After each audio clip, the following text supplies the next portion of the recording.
एक समय की बात है। बिहार के एक छोटे से गांव में राजू और उसका जुड़वा भाई मोहन रहते थे। कुछ दिनों बाद राजू बैलगाड़ी पर बैठकर अपने गांव वापस आ रहा था। उसके पास बहुत सारा सामान था, जिसे देखकर मदन चौंक गया। मदन सोचने लगा, राजू के पास तो पहले बैलगाड़ी भी नहीं थी और अब यह इतना सारा सामान लेकर आ रहा है। जरूर कोई खास बात है। मुझे ये सब उसके भाई मोहन को बताना पड़ेगा। मोहन का बड़ा परिवार था, जबकि राजू अभी तक अविवाहित था और अकेला रहता था। मदन मोहन के पास गया और बोला, तुम्हारा भाई राजू शहर से बहुत सारा सामान लेकर आया है। क्या उसे कोई लॉटरी लगी है? मैंने खुद देखा है कि वह कितना सारा सामान लेकर आया है, इसलिए सोचा तुमसे पूछूं कि तुम्हें इसके बारे में कुछ पता है या नहीं।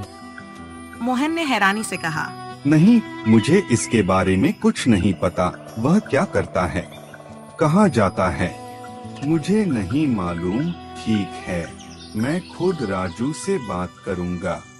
मोहन ने राजू से पूछा, क्या यह सच है कि तुम्हारे पास बहुत सारा पैसा आ गया है और तुम ढेर सारा सामान लेकर आए हो?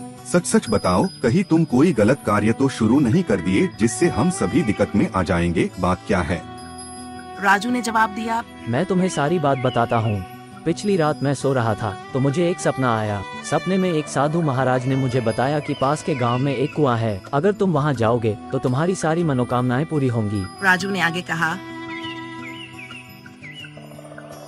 मैंने सपने के अनुसार अगले दिन उस गांव का कुआं ढूंढने निकल पड़ा।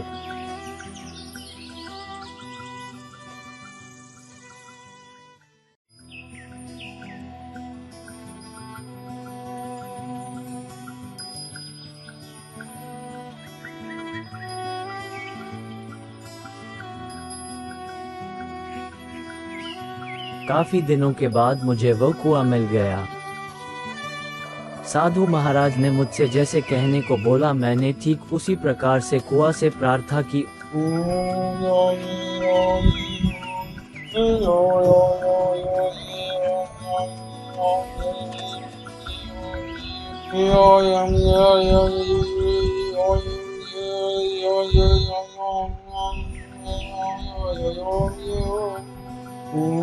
और कुआं मेरे प्रार्थना को स्वीकार किया। मैं तुम्हारी भक्ति से बहुत खुश हूँ। मैं तुम्हें आशीर्वाद देता हूँ और तुम्हारे जीवन यापन के लिए कुछ सोने के सिक्के दे रहा हूँ, जिन्हें तुम नेक कार्यों में लगाना। और मेरे प्रार्थना से प्रसन्न होकर मुझे ढेरों सोना दिया, जिसे मैं लेकर घर आया हूँ। मैं आपका सदा ही ऋणी रहूंगा और हमेशा सच्चे मार्ग पर चलूंगा। आपकी जय हो, साधु महात्मा की जय हो और कुआं महाराज की जय हो। सोने के सिक्के लेकर राजू गुनगुनाते हुए चल पड़ा।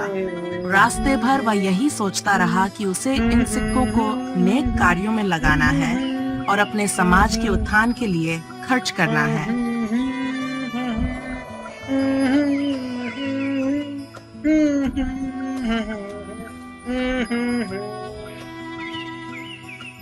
भाई, ईश्वर ने मुझे नेक कार्यों के लिए चुना है, इसलिए मैं अपने ईश्वर को नाराज नहीं करूंगा। मैं वो सभी सोना सामाजिक और धार्मिक कार्यों में लगाऊंगा, जिससे हमारा समाज उन्नति कर सके। यह तो बहुत अच्छी बात है मेरे भाई, मुझे तुम पर गर्व है। ये सारी बात मोहन का दोस्त बंटू भी सुन रहा था। उसके मन में लालच आ गया। उसने सोचा कि अगर वह भी उस कुएं के पास जाए तो उसे भी वैसा ही सोना मिल सकता है। उसी रात वह कुएं की तलाश में निकल पड़ा। रास्ते में उसे एक चुड़ैल मिल गई। मुझे